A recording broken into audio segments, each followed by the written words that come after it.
All right, so just to review where we were on Ash Wednesday, if you weren't here, just to kind of catch everybody up, our Lenten work is not meant to just be kind of a theater of self-loathing, where we go, oh, I'm a horrible person and I've sinned, and that's not the point. The work of Lent is to see that God has given us a pathway to redemption through Christ, and that gesture of taking our ashes and drawing the sign of the cross is our work as Christians. To be cross bearers, to be cross drawers. So it is to take the ashes of this world and to draw a cross and to say God redeems and God has given us a path of redemption. Now, very much like if you went to the gym and they said do this exercise, do this exercise, do this exercise, the Christians have 3 reliable exercises to engage the work of communion. Because this is God's purpose, is to unite us to other people and to God. So our work of faith is individual, but it's meant to generate and enhance communion. And those 3 disciplines are prayer, fasting, and works of mercy, also giving of alms. And if you go, well, what does that mean? It means using your wealth to help other people, whether it's in the church or outside the church. And so through the season of Lent, those are 3 predictable exercises that allow communion to be enhanced and to grow. And that's the whole point. If we find that what we're doing isn't moving us in the direction of love of our neighbor, love of a stranger, even love of our enemies, then we need to stop doing it. It's like if you're doing an exercise the wrong way, it's just going to hurt you. It's not going to help you. It's going to hurt you. So you want to exercise in a way that's pointing you in the direction of God. As we go through the season of Lent, we want to ask you to consider, too, your support of this congregation, whether it's your prayerful support, whether it's your support of volunteering, or your financial support of the congregation. And so I want you to think of a few different things. If you're already engaged, meaning you're engaged through volunteering, you're engaged through financial support, you're engaged spiritually, then good. Keep working out. If you're engaged a little bit, or could grow in your support, use this season of Lent to think about how you grow in love through financial support, through prayerful work, and through volunteering or making space for others. And if it's something totally new to you, which is fine, it's like when I go to the gym and I'm starting at level 0, then take small steps to start moving in this direction. And we're going to have some structured support come Easter time, but Lent is a wonderful time to think about how you're a necessary part of the church's success. One final thing, and then the sermon will be over because it's been so long that I've already been talking. This week is Lutheran Schools Week. So when you go outside, we have a table, Cassie has a table with a display, and, excuse me, Cassie has a display, and if you want to find out about our school or if you want to take something off their wish list and support it, and then it's a great week to support them. And this Tuesday we're doing a tiki reception for the preschool, and we're looking for a few people who might want to help babysit because we're going to have a ton of kids. If you want to help babysit, come by Tuesday, and you'll go home tired. But you'll go home happy, but you'll go home tired. There's going to be a lot of kids here. But that's a wonderful ministry that this church has had for a generation, and so we'll see that continue to grow. Well, always in the first Sunday of Lent, we have this series of readings. We have the Garden of Eden, and we have Jesus in the wilderness. And before we get into it, I want you to think about your experience as a human being. Because our experience as human beings, our spiritual potential is grounded in our humanity, having a body, having a spirit. And even though we all have a similar capacity for the most part, how we live shapes how we experience the world. So if that doesn't make sense, let me put it this way. I want you to think about things you've heard, right? Just things you've heard about the world, about yourself, about your family, about the kind of person you are, about whatever. Think about messages you've received from parents, from teachers, from neighbors, from coworkers, from friends. And I want you to think about how those messages went into your brain, and some of them down into your heart, and they shaped or altered the way you saw the world. So there's a connection between our hearing and our seeing. So if you were a kid, I had someone tell me this week, they go, when I was a child, I was told never speak, ever, unless you're spoken to. And they go, as an adult, I talk all the time because I never got to talk as a kid. So that shaped their experience of the world. Or if you get a message saying, this group of people, you can't trust them, don't go near them, we don't like them. That shapes your encounter when you meet a group of people that you got a message about. Now, what I want to propose to you is that in the two readings we had today, from Genesis and from Matthew, that relationship between what we hear and how it affects what we see is fundamental for doing this work of bringing the cross, bringing redemption into the world of ashes. I think there's one more in there, and then we'll be good. So think about this from the long biblical history, the long biblical perspective. God's primary way of communicating with the world appears to be by hearing. God sends a message. The word of the Lord came to Jeremiah, and Jeremiah spoke. God uses, it's not a disembodied word, but it's primarily a word that's spoken, a word that's written down, a word that's read, and so faith comes through what is heard, says St. Paul, for example. So hearing has a primary part in receiving the good news of God. Now, we could say that as 21st century Americans, we're very visual. You know, we have iPads, we have screens, we have YouTube, we have Hulu, we have Netflix, we have TV, and most of the time we're constantly looking, constantly scanning, constantly watching. And we might say that sometimes when people argue against God as the possibility of even existing, it's a visual argument. Well, I can't see God, so God's not real. I can see the stars, I can see the planets, I can see the ground, and it's primarily visual. So we start to get a little disconnect between what's heard and then what's seen. So let me give you this example from the Garden of Eden. It's a very foundational and primordial story that God is walking with the people, and he gives them a message, something heard. He says, you can go anywhere you want in this garden, anywhere. Go anywhere you want in the garden, but you cannot eat the fruit of the knowledge of the tree of good and evil. Now, most of the time when we hear that, because we know what happens next, we go, well, that's not fair. Why did God, it's like God set them up to fail. God goes, oh yeah, everything's fine except this one thing, and that's the one thing that gets us. It's our first reaction, but I'm not sure it's the right reaction. Because if we think about what's happening here, that God has created communion, God has created love. And love necessarily has limits. If love doesn't have any limits, it's very difficult to know that we're loved. There are some things that love says no to so that it can say yes to what is loved. That's why that song, when we say, I choose to love, means I choose to limit myself by saying yes to God and loving.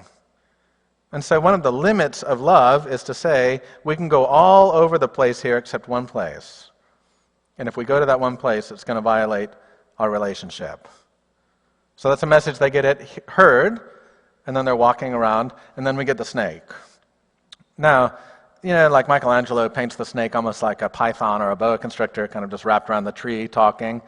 The word could mean like a dragon, like a seraph, a heavenly serpent, almost like a Chinese dragon. I think that makes the story more interesting if it's sort of a dragon standing in the garden instead of just a little snake, but you can take it either way. And notice what the snake does is the snake makes them question what they've heard. The snake makes them question what they've heard. In fact, the snake offers the world's first conspiracy theory. Because the snake goes, did God really say, and now he's raising a question, that you can't do this or you'll die?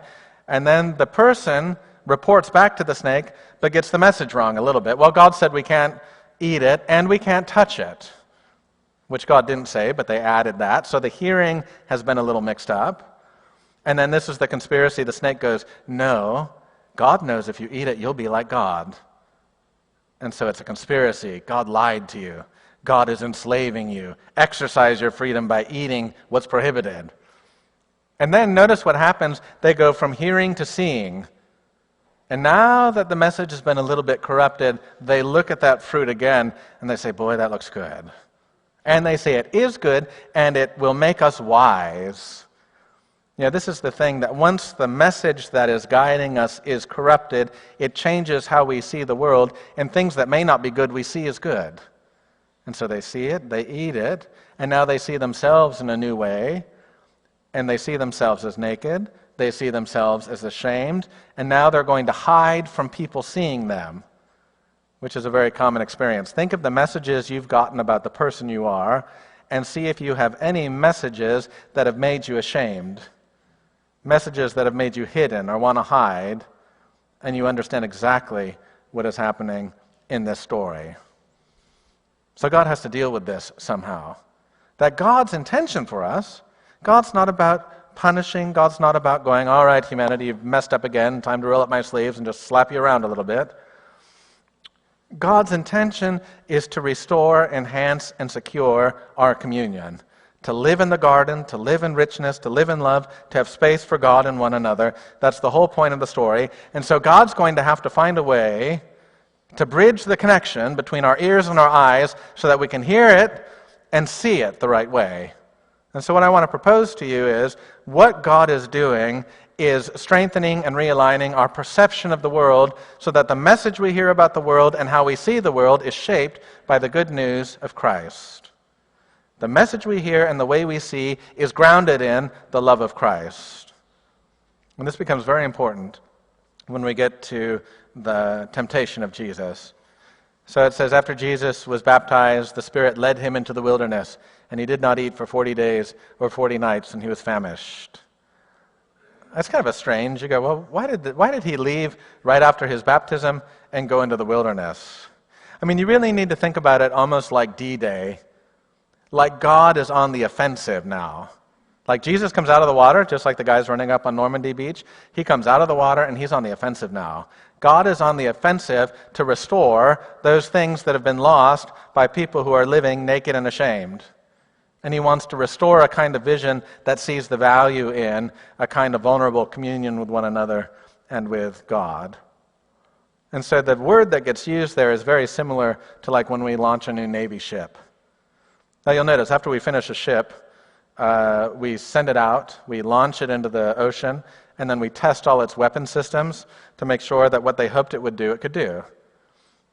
We just had those class of destroyers, the Zumwalt destroyers, where they were originally going to order 30 of them, and then it was a disaster, and now we have just barely 3 of them, and the 3 we have don't really work. So when they tested them, they go, oh, this isn't good. I don't think these are ready for battle. But Jesus is one ship, and Jesus gets sent out, and he's battle-tested and prepared. And he's going to be prepared to see if it's possible that human beings can hear the message, have that as the foundation of their lives, and not have other things get in the way of how they see the world. So like we see Jesus famished, he's hungry, he's starving, literally starving, and I think we would see that and go, well, I mean, faith is possible when things are going right. Faith is possible when everything is fine. Living with God is kind of a luxury that we add on top of just whether we have our basic needs met in the kind of hierarchy of needs. And so Jesus is hungry, and Satan comes, the accuser comes, goes, boy, you look hungry. And he goes, well, I am. And he goes, well, then let's not mess around. Just take these stones and turn them into bread. And there's a wonderful, if you want extra credit, you don't get any extra credit because I'm not giving any points, but if you want an extra assignment, you can go home and Google The Grand Inquisitor by Dostoevsky, which is a famous parable by Dostoevsky, where he tells the story of the temptation of Jesus, and it is a penetrating analysis of human beings being afraid to live in the freedom that God offers. And I don't have time to get into it now because I have my own angle that I'm going to work today. But you should look it up. You know, if you're bored today, just sit and read and reflect on that. But the devil comes and he says, just turn the stones into bread. And underneath this is the question of whether Jesus can be faithful when he's hungry. Whether Jesus can be faithful or whether fidelity is possible when it appears that his material needs are not being met. And you'll notice what Jesus says. He quotes the Bible. And he says, you shall not live by bread alone. You shall live by every word that comes from the mouth of God. And you'll notice that Jesus is living by hearing. The message is being spoken, and that's his food from the mouth of God, saying the foundation of my life is that word about me. And even if I don't have enough food, that doesn't change the truth of who I am. So this is one of the things I want to propose is what God says about you is enough to build a life on. So we have all the other messages we've received about who we are, about how worthy we are, about what kind of person we are. Well, you could work a little harder. You're a little bit lazy. Well, no, you're fine. No, you're really beautiful. No, you better get that fixed. You don't look very good. We get all these messages about ourselves, but there's one that is fundamental and foundational that we can live on, which is what God says about us in Christ. And now the devil realizes that this creature is going to be a little harder than the first one. So you can make a juxtaposition between the creature, Adam, which in Hebrew just means the human being, male and female, kind of in capacity, and then Adam becomes differentiated. Jesus is humanity in its full potential, male, female, everything. And now Jesus is the new Adam. But the world he's visiting isn't a garden now, it's a wilderness, it's a desert. And this is the problem when human appetites go unchecked. The creation of God, the environment of God, gets wasted, gets turned into a desert. We turn the world into a desert when our appetites are totally unchecked, which is why love has to have limits unless we destroy everything around us by consuming it. Like if you've been watching the news, there's several large locust herds. There's like an army of ducks right now in China that they're sending out to eat all the locusts, because apparently ducks can eat a lot of locusts every day. But the thing about locusts is, they eat everything. Everything. They eat everything. There's nothing left. They leave a desert in their path. God isn't calling us to be people with locust appetites. Maybe that's why John the Baptist eats the locusts. He's like one of those Chinese ducks eating locusts to kind of protect the environment and help restore it. See, when we talk about drawing a cross in the ashes, what we're talking about is being a restorer of God's creation. There's enough forces trying to dehumanize, to destroy, to try and bring down to an animalistic level a kind of universal misery. But you are being called as an agent of redemption, as an agent of restoration, as an agent of living in the bounds, and it's a wide boundary, of God's love. Now, the second temptation, because now the devil realizes he has a problem, which is Jesus is taking seriously the message he's getting from the Bible. So the devil does something interesting. The devil starts quoting the Bible in the second one, and this becomes a problem. He takes Jesus up on the temple, and he goes, there's that verse in the Bible that says if you throw yourself down, the angels will catch you. And he's exactly right. The devil is quoting right out of the book of Psalms. And then Jesus goes, well, that's funny, because there's another verse that says, you will not put God to the test. And now we recognize a problem here that we need to make a distinction in hearing. So notice, it goes back to what we hear and the message that we hear. Which message is the one we should listen to? They're both out of the Bible, but one is rooted in love, and one is not rooted in love. And one is rooted in the kind of exercising of power. And this becomes something that Dostoevsky writes about. It becomes something that we need to wrestle with in the church. The message of Christianity and the message of the gospel is not a message of power. It is not a message of exercising coercion over other people. It is being willing to be a cross bearer and to live with a kind of self-giving love. Being open to other people, being open to the world around you, being open to even people you don't really trust because you see in their face the face of Jesus. So the message of Christianity is not a message of power. It is not a measure. It is not a message of coercion. It is a message of self-giving love and service. And so Jesus refuses to make this kind of miraculous spectacle as if that's what the Bible's trying to accomplish, is just have God put on a show. God is not interested in putting on a show. Jesus refuses to sacrifice communion for the sake of spectacle. And so this is something where in our life with God, communion is the primary goal and task of what it is that we're doing and how it is that we're following. Because that's the way God's made for us.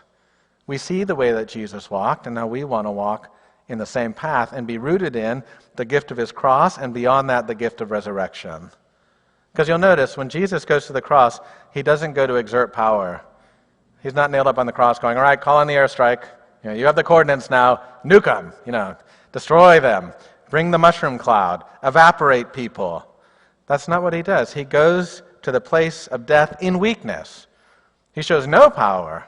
Even before death, he shows no power. And it's by that gift of weakness that he breaks the power of death and becomes alive on the other side. So this is the way that I'm talking about. We can live open-handedly. We can live with vulnerability and trust because we know where the story ends, with Easter. Not just with a grave filled with bodies, but with people alive on the other side, and truly alive. Well, now the devil realizes he has a problem.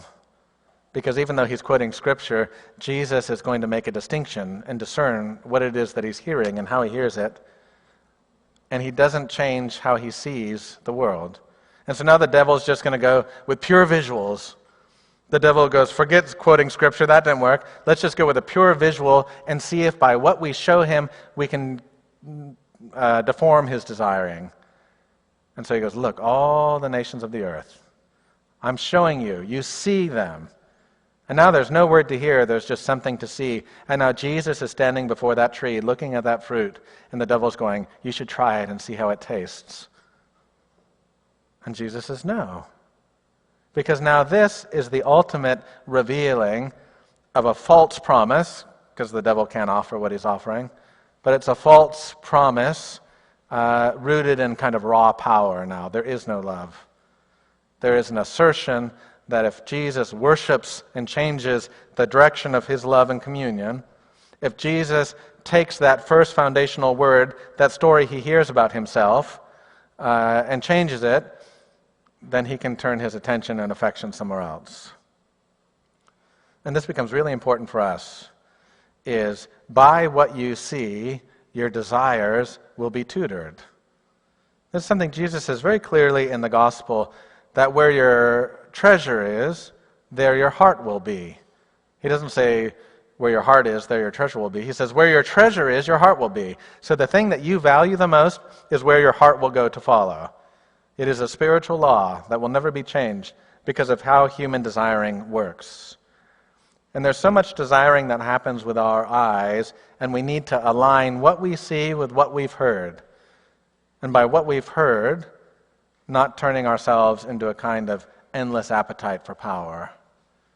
You know, you look at the 20th century and you look at all of the demonic governments that existed, whether it was Hitler or Stalin or Mao Zedong or Pol Pot or whoever, and they were all the will to power. It was all exercising power, eliminating individuality, destroying for the sake of grasping. And it destroyed the earth, it destroyed human community, it generationally wiped out people who will never be where they lived before because of how violent it was. And this is what's at stake. I really believe that's what's at stake in world historical terms.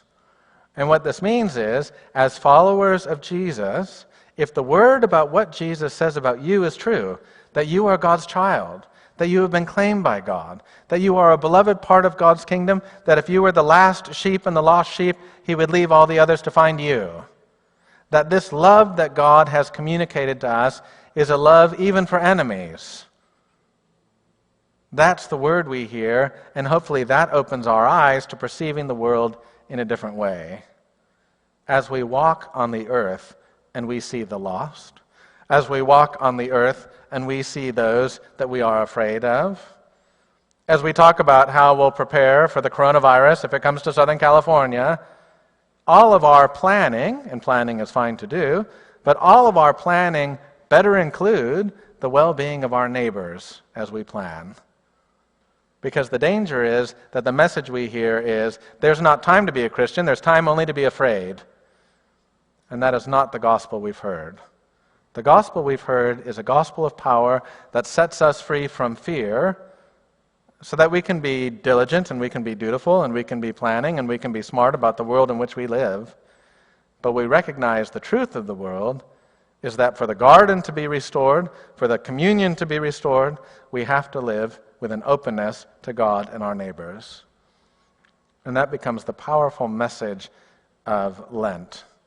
And Jesus, who survives his battlefield testing, when they launch that ship and all his systems test right, it means that by participating in his life, we participate in a fidelity that cannot be shaken, not by hunger, not by a lust for power, not even by death. And by participating in his fidelity, we indeed can be people who draw crosses in the ashes of the world. Amen.